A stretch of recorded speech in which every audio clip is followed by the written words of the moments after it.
Hey YouTube, my name is Kaylani. This is my first ever YouTube video. So for this video, I did want to get you guys caught up in regards to what's going on in my life. I do have so many stories about what's going on right now.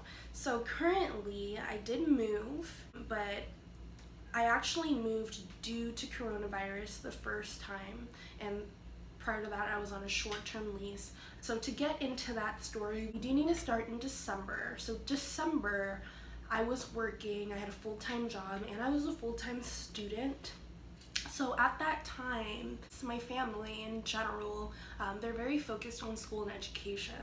So what had happened was, basically, they were like, hey, you need to quit your job and focus on school 100% because you need to get your degree.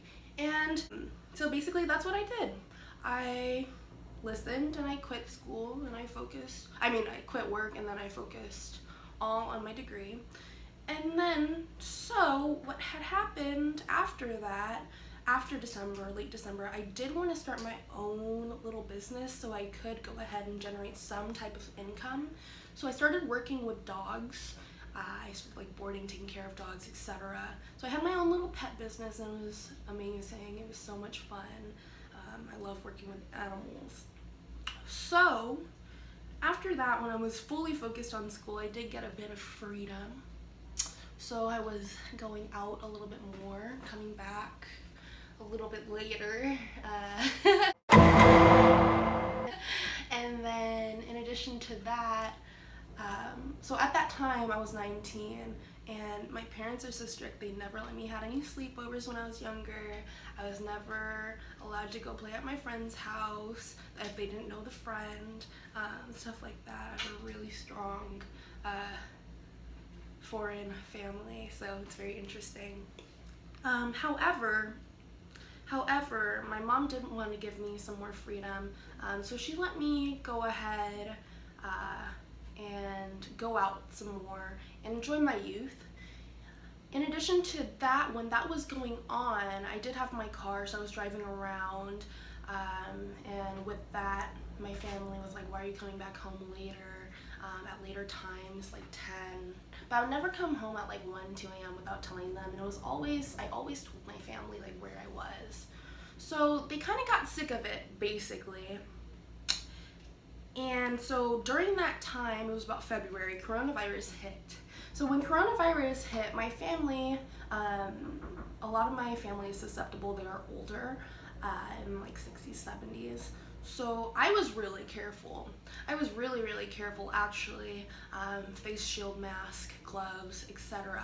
So that being said, my family also in, I would say, early January, before it was big news, was pressuring me to get a job because they did tell me at first that basically they would cover my financial needs because I did quit my job and I was focusing fully on school.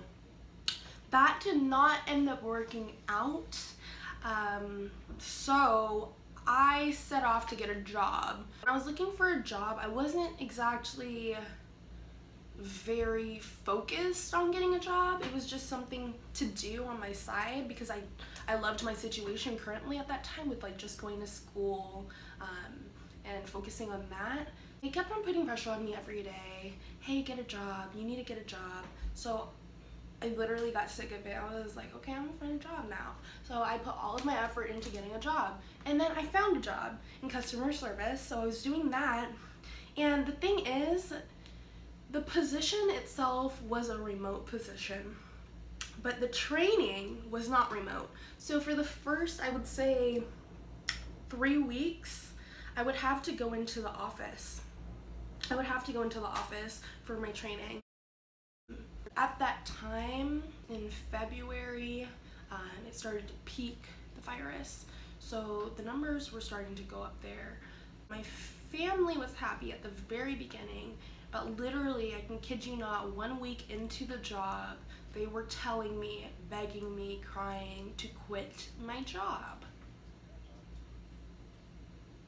oh hell no! So,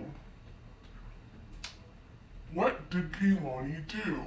They said you either quit your job or you can't live here anymore.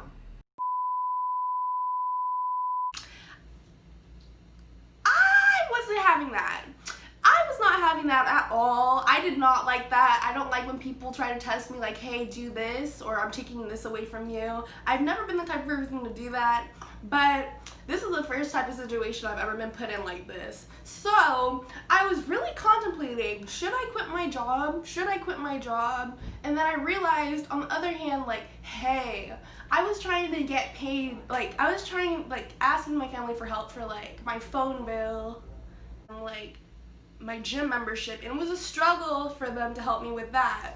Opening up their wallets was so hard. And, you know, it's cool because, honestly, I don't expect anything from anyone.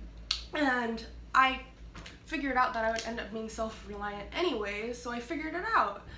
But as soon as that happened, and they kept on saying it, and it was about my second week of work, and I was like, why did you guys tell me to get a job in the first place? Like, why would you do that to me? That's stupid. Like, why would you do that?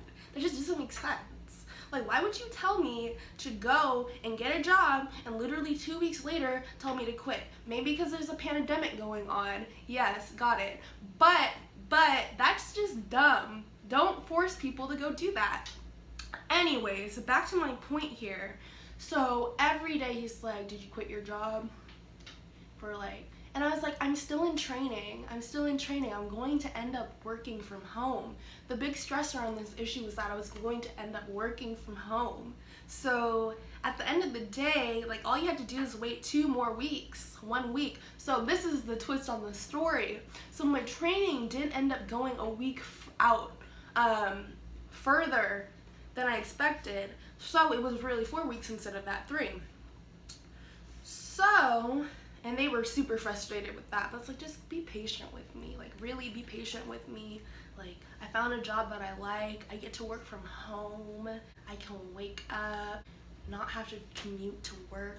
That's amazing. Like, in 2 weeks, I won't have to commute to work, and I'll be able to save so much money on gas. And at the same time, I was masked up. I was protecting myself. I had hand sanitizer, alcohol wipes. I had so many cleaning supplies at my desk to make sure it was sanitized when I walked in. I sanitized it when I walked out. Before I even went back to when I came back from break, I sanitized. Every 5 minutes I'd be applying hand sanitizer. But that wasn't good enough, and I understand because they are older, and it is scary. It is scary. We've never seen a virus like this before, ever. So before this video gets too long, I woke up in the morning, and he was standing by my door. The way my house is set up is that there's a hallway, and he's standing outside of the hallway by my door, and he was like, "You're going to work today?" And I was like, "Yeah, I'm going to work today." And he was like, "Don't come back here tonight if you're going to work." and I was like, Oh, okay. I was like, okay, this is really getting there. This is really getting there. And I was like, you know what? I'm just going to move. And the crazy thing about it is that I had 0 savings when I moved. So it was basically the first 3 weeks I worked that I saved up. And I saved that because I was anticipating probably moving because things were getting really tense in my household. So I ended up moving that same day. I got a sublease. I looked at it same day, got approved same day, and moved in same day. And I packed all of my stuff up that morning because I knew, I was like, it's going down, and I need to be ready to go. I need to be ready to bounce. I need to be able to skip, scat, and skedaddle. So that's exactly what I did. I ran out, and you know what? It's super funny because me and my family are still super cool now. Like, now that I've like left, gave them some space, and then came back, they're always like, when are you coming back? And I'm just like, man, this is an endless cycle. But anyways, so now When I did move the first time, that was another story time in itself, and it was really crazy. I had maintenance workers walking up in my room. I do have it on tape. I have the receipts. So if you guys want me to do a story on that, let me know. But that's the story of how I moved out when I was 19 due to coronavirus and was told to leave. But at the end of the day, I'm still cool with my family. I love them to death. And everybody's safe and healthy at the end of the day, and that's all that matters. So thank you for tuning in. If you did like this video, like, comment, and subscribe. Bye.